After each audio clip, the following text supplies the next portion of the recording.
Food safety vehicle चलाने वाले outsource कर्मी ने कलेक्टर कार्यालय में आयोजित जन सुनवाई में श्री बर्फानी सिक्योरिटीज द्वारा पीएफ की राशि जमा नहीं करने की शिकायत की। चालक का आरोप है कि पिछले कई महीने उनका एवं उनके साथियों का पीएफ जमा नहीं किया गया है। वहीं जन सुनवाई में आए आवेदकों ने भी कलेक्टर से अपनी समस्याएं बताई। जेवर गिरवी रखकर लेमा गार्डन में शासकीय योजना का मकान खरीदा, लेकिन 6 महीने बाद भी मकान पर कब्जा नसीब नहीं हो पा रहा है। एक कामकाजी महिला ने नगर निगम की जन सुनवाई में पहुंचकर जब अपना दुखड़ा सुनाया तो सुनने वाले हैरत में पड़ गए। चार खंबा हड्डी गोदाम के पास वक्फ बोर्ड की जमीन पर काबिज अतिक्रमणों को हटाने के लिए जिला प्रशासन, पुलिस और नगर निगम की टीम ने संयुक्त कार्रवाई की। कार्रवाई के चलते बवाल मचा रहा। कब्जादारियों ने कार्रवाई रुकवाने का प्रयास किया, लेकिन पुलिस ने लाठियां भांजकर उन्हें खदेड़ दिया। जबलपुर जिला कोर्ट परिसर के बाहर युवक पर जानलेवा हमला करने वाले आरोपी निहाल नायडू के घर से पुलिस ने भारी मात्रा में शराब बरामद की है। पुलिस ने आरोपी की गिरफ्तारी के लिए उसके घर पर रेड मारी थी। इस दौरान घर के कमरे में अवैध शराब बरामद हुई। कचनार सिटी निवासी बिल्डर गीता सिंह रावत ने तकरीबन 5 वर्ष पूर्व भटपुरा और चौकीदार में आवासीय प्लॉट कुछ लोगों को बेचे और उन्हें ये भरोसा दिया कि बिजली, पानी और सड़क जैसी सुविधाएं शीघ्र ही उपलब्ध कराई जाएंगी, लेकिन आज तक ये बुनियादी सुविधाएं प्लॉट खरीदने वालों को नहीं दी गई। लिहाजा इसकी शिकायत कलेक्टर से की गई है।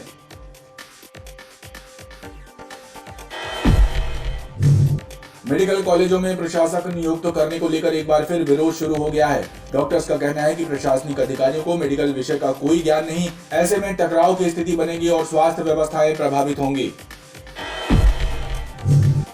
तापमान में आ रही गिरावट और बढ़ती ठंड के मद्देनजर कलेक्टर सौरभ कुमार सुमन ने सुबह की पाली में लगने वाले समस्त स्कूलों का संचालन सुबह 8:30 या उसके बाद करने का आदेश दिया।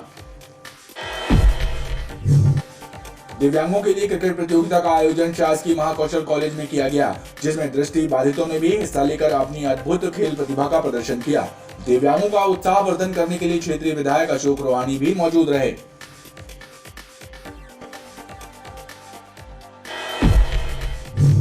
पुण्य सलीला मां नर्मदा के तट ग्वारी घाट का नजारा इन दिनों बेहद मनमोहक दिखाई दे रहा है। दरअसल ग्वारी घाट में अभी प्रवासी पक्षियों का डेरा है। मां रेवा की लहरों पर अटखेलियां करते इन प्रवासी पक्षियों को यहां आने वाले श्रद्धालु नमकीन सेब खिला रहे हैं और कहीं न कहीं इसका असर पक्षियों की सेहत पर पड़ रहा है। गौर चौक के अंतर्गत ग्राम खमरिया में स्थित एक हॉल से सिंचाई के लिए रखे 70 पाइप और 13 नोजल चोरी करने वाले 5 आरोपियों को पुलिस ने गिरफ्तार कर लिया है और उनके कब्जे से चोरी का माल भी बरामद कर लिया गया है। नमस्कार, बीटीवी न्यूज में स्वागत है आपका। आइए खबरों की शुरुआत करें, उससे पहले एक नजर डालते हैं हेडलाइंस पर। चार खंबा क्षेत्र में वक्फ बोर्ड की जमीन पर काबिज अतिक्रमणों को हटाने के लिए जिला प्रशासन ने की कार्रवाई। कार्रवाई के दौरान मचा बवाल, पुलिस ने भांजी लाठियां। और पैसे देने के बाद भी गरीबों को नहीं मिल पा रहे लेमा गार्डन स्थित राजीव आवास योजना के मकान। पीड़ित परिवारों ने लगाई नगर निगम जन सुनवाई में गुहार।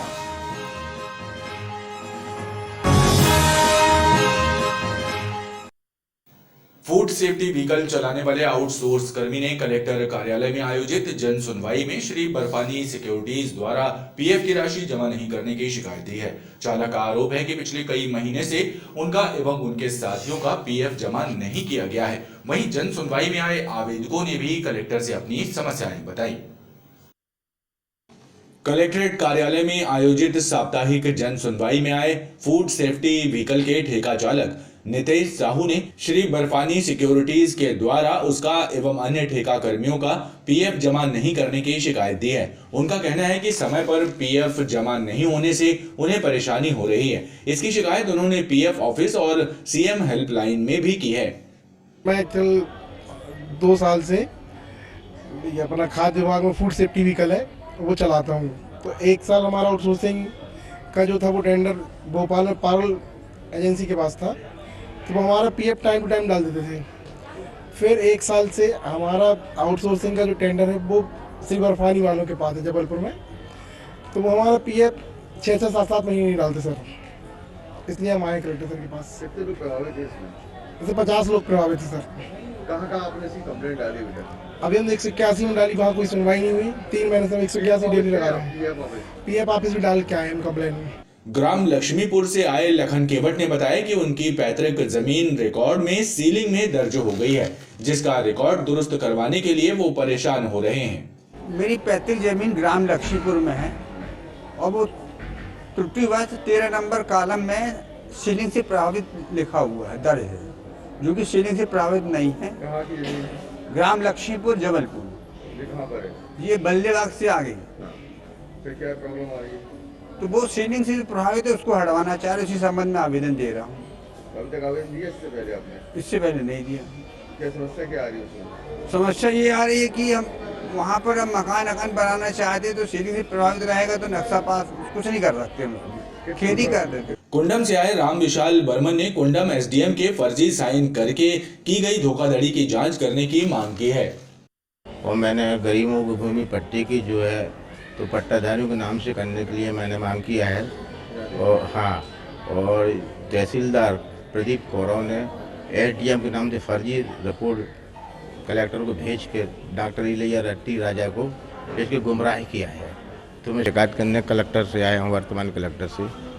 आधारताल कटरा से आए हजरा बी ने अपनी आर्थिक परिस्थिति का हवाला देकर बीपीएल राशन कार्ड बनाने की गुहार लगाई। मैं 2 साल से परेशान हूँ, मैं बेवा हूँ, मेरे पति का इंतकाल हो चुका है, वो कैंसर के मरीज़ थे और मैं 2 सालों से हर बार यहाँ आके जन सुनवाई में खड़ी होती हूँ कि मेरा राशन कार्ड बनवाया जाए। अभी पिछले महीने, अभी 3 हफ्ते पहले जब पिछले कलेक्टर साहब थे, उन्होंने मुझे साइन करके कागज़ दिया है, लेकिन आगे कोई सुनवाई नहीं हो रही है। तो राशन कार्ड क्यों नहीं बन पा रहा आपका? ये तो वही जाने कि क्यों नहीं बन रहा है। अभी मुझे डीएम के ऑफिस पहुँचाया, वहाँ भी मेरी कोई सुनवाई नहीं हो रही है। कहाँ भटक रही हैं आप इस समय? अब मैं क्या बताऊं कहाँ कहाँ भटक रही हूँ। कोई कहता है यहाँ जाओ, कोई कहता है वहाँ जाओ, कोई कहता है 4000 दो, कोई कहता है 5000 कौन दो। पैसे की मांग कर रहा है? यहीं कलेक्टर के बाहर हैं कुछ लोग जो घूमते हैं, उन्होंने मुझसे बोला कि हमें पैसे दो, हम बनवा दे रहे हैं। मैं इतनी मतलब हूँ तो नहीं, पैसे अगर देना था तो मुझे यहाँ आना ही नहीं था। जेवर गिरवी रखकर लेमा गार्डन में शासकीय योजना का मकान खरीदा, लेकिन 6 महीने बाद भी मकान पर कब्जा नसीब नहीं हो पा रहा है। एक कामकाजी महिला ने नगर निगम की जन सुनवाई में पहुंचकर जब अपना दुखड़ा सुनाया तो सुनने वाले हैरत में पड़ गए। नगर निगम में आयोजित साप्ताहिक जन सुनवाई में इस सप्ताह 2 दर्जन से ज्यादा शिकायतें पहुंची, जिनमें अधिकांश शिकायतें अतिक्रमण शाखा और स्वच्छता विभाग से संबंधित रहीं। रानीताल निवासी एक महिला ने जन सुनवाई में पहुंचकर बताया कि लेमा गार्डन में 3,81,000 रुपए देकर एक मकान खरीदा है, लेकिन अब तक उसे मकान नसीब नहीं हो पाया है। अधिकारी ध्यान नहीं दे रहे हैं। एक ही किस्त में हमने पैसा दिया था नगर निगम को, 3,81,000 की डीडी बनवा दी थी। उसके बाद वो 4थे महीने में ही करवा दिया था। उसके बाद भी हमें रहने नहीं मिल रहा है घर में, और हमारे अलॉट हुए कमरे में कोई और रह रहा है। और नगर निगम से बोलते खाली कराइए तो वो खाली नहीं कराते। उसके बाद हमें किराए के कमरे में रहना पड़ रहा खुद का घर लेने के बाद। तो क्या मतलब का, हमने पूरा जेवर गिरवी रख के यहाँ वहाँ से उधार लेके लिया, एक बार में ही डीडी पेमेंट कर दी, उसके बाद भी किराए से रहना पड़ रहा है। 4 महीने से चक्कर काट रहे हैं नगर निगम के। इसी प्रकार धनवंतरी नगर और नया मोहल्ला क्षेत्र से आए लोगों ने नागरिक सेवाओं की बदहाली और चौपट सफाई व्यवस्था की शिकायत की है।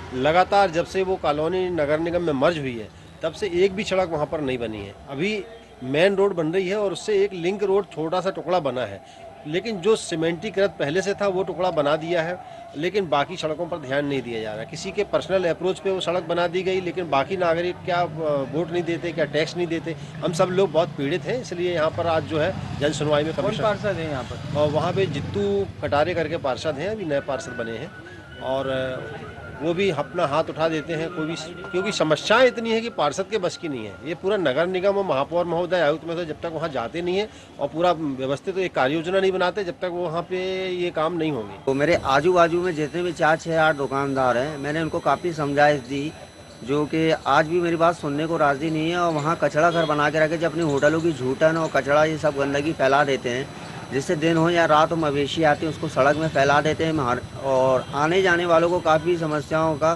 सामना करना पड़ रहा है। तो मैंने काफ़ी कोशिश की, अपना प्रयास किया कि इनको मना करूं, नहीं हो पाया। तो आज मैं पहली बार यहाँ पर ये कानूनी कार्रवाई के लिए, जन सुनवाई के लिए नगर निगम आयुक्त और नगर निगम कमिश्नर में प्रवेश किया हूँ ये आवेदन के साथ, ताकि मैं लिखित तौर पर यह अपना कार्य करा के वहाँ पर एक समस्या का हल करूँ कि स्वच्छ भारत अभियान के तहत अगर हमें जैसा रहना है वैसा रहें, और ये दुकानदार द्वारा जो कचरा फैलाया जा रहा है इन पर कानूनी कार्रवाई की जाए। दमोनाका संस्कृत महाविद्यालय से आए छात्रों और आचार्यों ने मांग की है कि महाविद्यालयों में शिक्षकों की भर्ती की जाए, कर्मकांड डिप्लोमा प्रारंभ कराया जाए ताकि विद्यार्थियों को नौकरियां मिल सकें। हमारे महाविद्यालय में शिक्षकों का भी अभाव है और दूसरा भारत की सेना में कार्य करने के लिए विद्यार्थियों को आचार्य और शास्त्री के अतिरिक्त कर्मकांड के डिप्लोमा की आवश्यकता है। तो हम शासन से बहुत समय से यही प्रार्थना कर रहे हैं कि यह डिप्लोमा जल्द से जल्द शीघ्र शुरू हो सके, ताकि जिस प्रकार से विद्यार्थियों की आयु बढ़ रही है उसके कारण ये इस प्रतियोगी परीक्षा से वंचित हो जाते हैं और डिप्लोमा न होने के कारण परीक्षा में पास होते हुए भी अनुत्तीर्ण हो जाते हैं।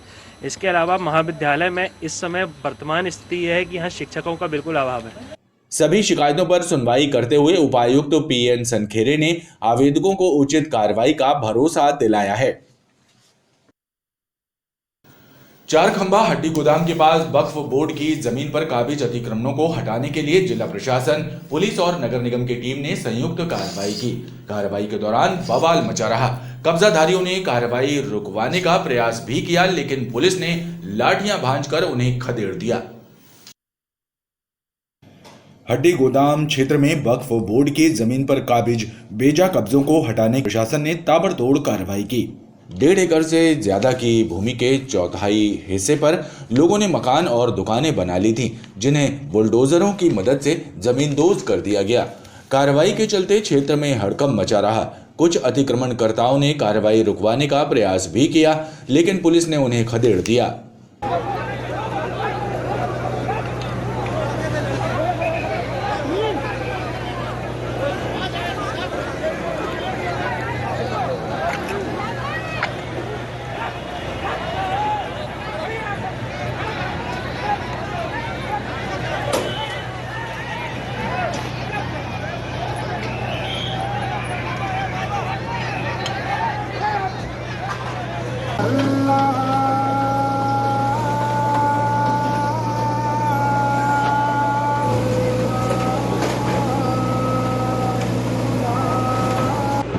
वक्फ बोर्ड के निर्देश पर ये कार्रवाई की जा रही है। अतिक्रमण हटाने, वक्फ बोर्ड की ज़मीन है उस पर कार्रवाई की जा रही है, अतिक्रमण हटाने की कार्रवाई। आज यहाँ पर हड्डी गोदाम के पास मस्जिद के सामने वक्फ बोर्ड की संपत्ति पर कुछ अतिक्रमणकारियों ने कब्जा कर लिया था, जिसे आज तहसीलदार आधारताल और अपने पुलिस बल की उपस्थिति में अतिक्रमणकारियों का जो कब्जा हटाने की कार्रवाई की जा रही है। ये वक्फ बोर्ड की संपत्ति है जिसमें लगभग 3000 स्क्वायर फुट पर कब्जा है और साथ में कुछ यहाँ पर छोटे मकान बने हुए थे गुमटी जैसे, उसे हटाया जा रहा है। करीब 3000 वर्ग फुट जमीन पर काबिज अतिक्रमणों को हटाया गया। कार्रवाई के दौरान प्रशासनिक अधिकारियों के साथ वक्फ बोर्ड के सदस्य भी मौके पर मौजूद रहे।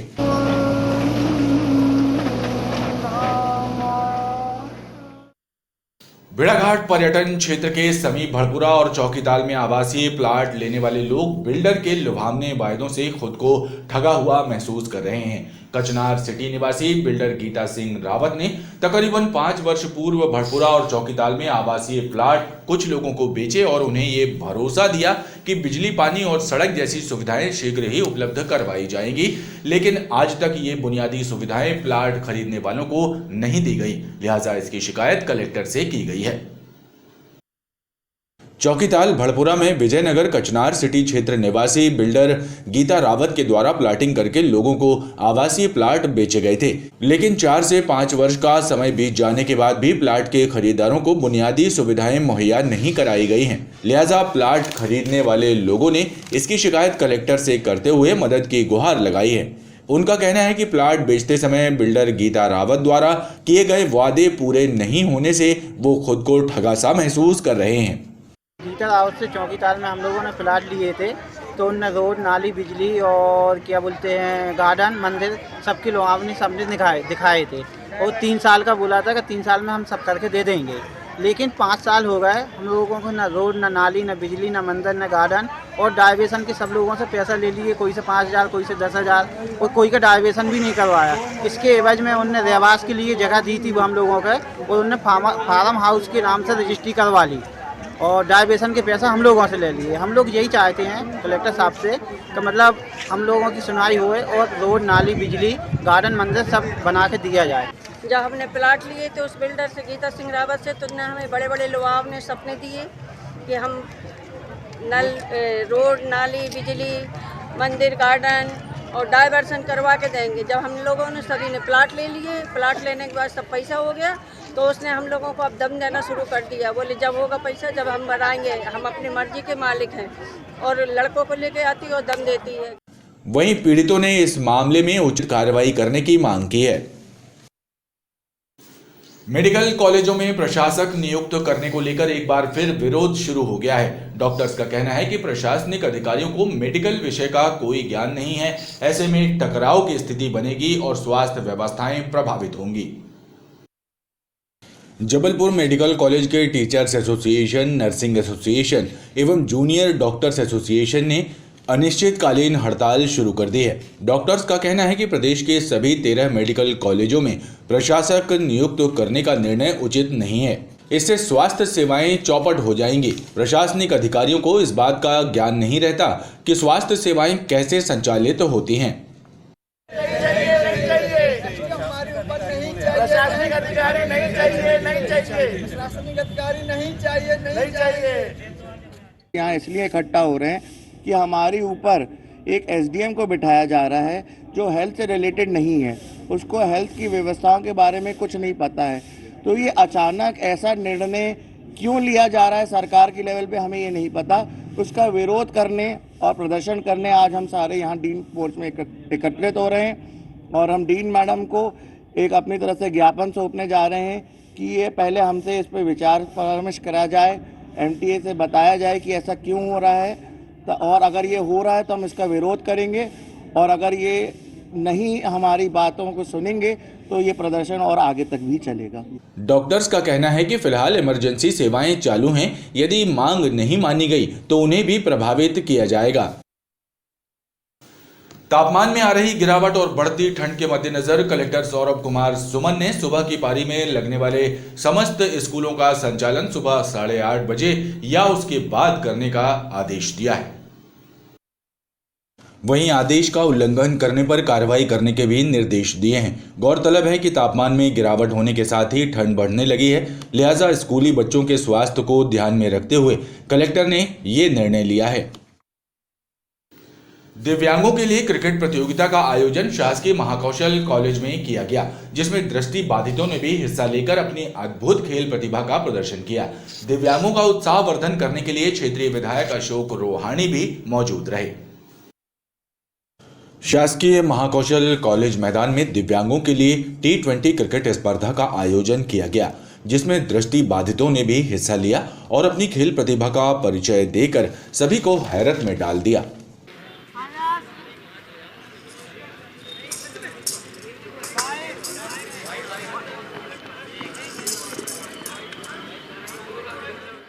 आयोजकों एवं कैंट विधायक अशोक रोहाणी ने बताया कि दिव्यांगजनों की खेल प्रतिभा को निखारने के लिए इस तरह का आयोजन किया गया है।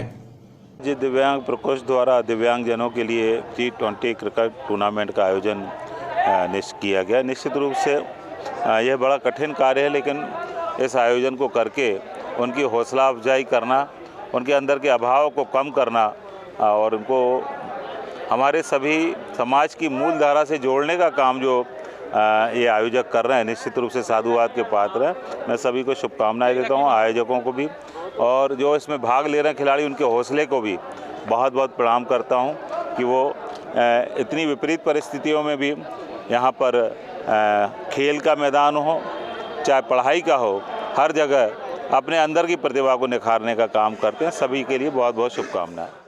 पूरे समाज को इनके साथ कंधे से कंधा मिलाकर चलना चाहिए, जिससे अपने अभावों को, अपनी कमियों को भूल सकें, दूर कर सकें। और हम लोगों का निरंतर प्रयास है कि हम लगातार इन विद्यार्थियों के उत्थान के लिए लगे रहें। यही हमारे दिव्यांग प्रकोष्ठ का मुख्य उद्देश्य है। कितने बच्चों ने भाग लिया? आज हमारे 2 टीमें हैं और हमारे यहाँ 100 से अधिक विद्यार्थी हैं दिव्यांग, और जो लगातार अभी अपना कैरियर भी बना रहे हैं, कुछ लोग सर्विस में चले गए हैं और क्रिकेट में भी ये मध्य प्रदेश की टीम में सम्मिलित हैं। आज 22-11 पुण्य सलीला मां नर्मदा के तट ग्वारी घाट का नजारा इन दिनों बेहद मनमोहक दिखाई दे रहा है। दरअसल ग्वारी घाट में अभी प्रवासी पक्षियों का डेरा है। मां रेवा की लहरों पर अटखेलियां करते इन प्रवासी पक्षियों को यहां आने वाले श्रद्धालु नमकीन सेब खिला रहे हैं और कहीं न कहीं इसका असर पक्षियों की सेहत पर पड़ रहा है।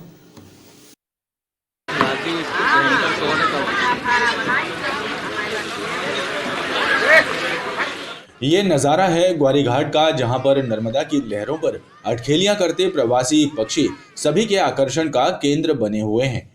इन पक्षियों की अटखेलियों का लोग आनंद उठा रहे हैं।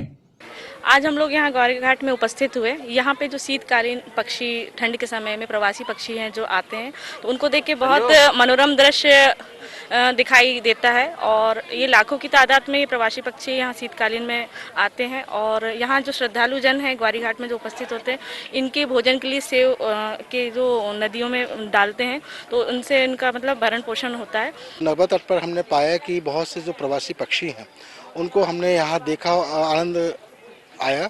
और इसके साथ साथ ये भी पाया कि जो पक्षी का जो भोजन है, यहाँ सब जितने परिवार के लोग आते हैं उनको भोजन के रूप में सेव डालते हैं, जिससे उनका पालन पोषण होता है। और देखने में ये लगा कि यहाँ पर बहुत अच्छा एक दृश्य है और एक बहुत अच्छा संदेश जा रहा है कि इन पक्षियों की रक्षा भी हम लोग तत्पर कर रहे हैं। स्थानीय लोगों ने बताया कि हर वर्ष सर्दी के मौसम में प्रवासी पक्षी ग्वारी घाट पहुंचते हैं और इन्हें देखने के लिए बड़ी संख्या में पर्यटक भी ग्वारी घाट आते हैं। गौर चौक के अंतर्गत ग्राम खमरिया में स्थित एक हॉल में सिंचाई के लिए रखे 70 पाइप और 13 नोजल चोरी करने वाले 5 आरोपियों को पुलिस ने गिरफ्तार कर लिया है और उनके कब्जे से चोरी का माल भी बरामद कर लिया है। ग्राम पिपरिया कला निवासी आकाश पाठक की रिपोर्ट पर गौर पुलिस ने खमरिया ग्राम स्थित हॉल से सिंचाई के 70 पाइप और नोजल चोरी करने वाले अज्ञात चोरों की तलाश शुरू की और ग्राम खमरिया निवासी सुभाष कोल उर्फ अठन्नी को अभिरक्षा में लेकर पूछताछ की तो उसने बताया कि अपने साथी अमित गोटिया, शनि गोटिया, शुभम गोटिया और जितेंद्र मुर्रे गोटिया के साथ मिलकर 16 नवंबर को चोरी की वारदात को अंजाम दिया था। दिनांक 17/1/2022 की दरमियानी रात को आकाश पाठक पिता सुखचैन पाठक उम्र 31 साल निवासी पिपरिया कला की गोदाम में पाइप रखे थे 70 नंग पाइप एवं 13 नोजल जो चोरी हो गए, जिसकी रिपोर्ट पर प्रकरण दर्ज कर और आरोपियों की तलाश किया। तो आरोपियों की तलाश सुभाष उर्फ अठन्नी, अमित कोल, सनी कोल, शुभम कोल एवं जितेंद्र कोल, इन 5 लोगों ने चोरी किए थे। ये खमरिया के रहने वाले हैं। पहले भी एक मोटर चोरी में ये लोग पकड़े जा चुके हैं, इनमें से 1-2 लोग, और जिनसे 70 हाँ इनके पी रहे। एक मोटर चोरी जो मोटर रहती है पानी की, उसमें प्रकरण दर्ज है 1-2 लोगों पर। जाके बाद इनसे 70 नंग पाइप एवं 13 नंग नोजल जब्त कर लिए गए हैं। आज इनको कोर्ट में जेआर पर पेश करेंगे। पुलिस ने आरोपियों के कब्जे से चोरी का माल बरामद कर लिया है। जबलपुर जिला कोर्ट परिसर के बाहर युवक पर जानलेवा हमला करने वाले आरोपी निहाल नायडू के घर से पुलिस ने भारी मात्रा में शराब बरामद की है। पुलिस ने आरोपी की गिरफ्तारी के लिए उसके घर पर रेड मारी थी। इस दौरान घर के कमरे में अवैध शराब बरामद हुई, जिसे जब्त करते हुए घमापुर थाने में आबकारी एक्ट की धाराओं के तहत प्रकरण दर्ज किया गया है। जबलपुर जिला कोर्ट परिसर के बाहर सत्यम कुशवाहा नामक युवक पर जानलेवा हमला करने वाले आरोपी निहाल नायडू के घर पुलिस ने दबिश दी। पुलिस निहाल की गिरफ्तारी के लिए जब उसके घर पहुंची और तलाशी ली तो घर के कमरे में अवैध शराब बरामद हुई। पुलिस ने निहाल के घर से 24 पेटी अवैध शराब बरामद की है। इस मामले में थाना घमापुर में आबकारी एक्ट की धाराओं के तहत प्रकरण दर्ज किया गया है। पुलिस के मुताबिक इस मामले में निहाल नायडू को गिरफ्तार भी कर लिया गया। ओमती थाना अंतर्गत धारा 307 का प्रकरण दर्ज हुआ था और उस प्रकरण में जो फरार आरोपी था निहाल नायडू, उसकी तलाश में आज ओमती थाने की टीम और थाना विभाग की टीम उसकी तलाश में आई थी। उनके द्वारा मुझे सूचना दी गई कि वो मेरे थाना क्षेत्र के भीतर हैं। मेरी टीम और मैं स्वयं उनके सहयोग के लिए उनकी तलाश में गया था। तो जब निहाल नायडू के घर में उसके कमरे की तलाशी ली गई तो वहाँ पर हमें 34 पेटी शराब मिली, जिस पर हमने उसके विरुद्ध प्रकरण दर्ज किया है और मामले को अनुसंधान में लिया गया है। आरोपी के पूर्ववत अपराध हैं, इस थाने में भी हैं और अन्य थाना क्षेत्र में भी उसके विरुद्ध। पुलिस के मुताबिक निहाल नायडू पेशेवर अपराधी है और उसके विरुद्ध थाने में पूर्व में भी आपराधिक प्रकरण पंजीबद्ध है। खबरों का ये क्रम लगातार जारी है, आप देखते रहिए BTV न्यूज।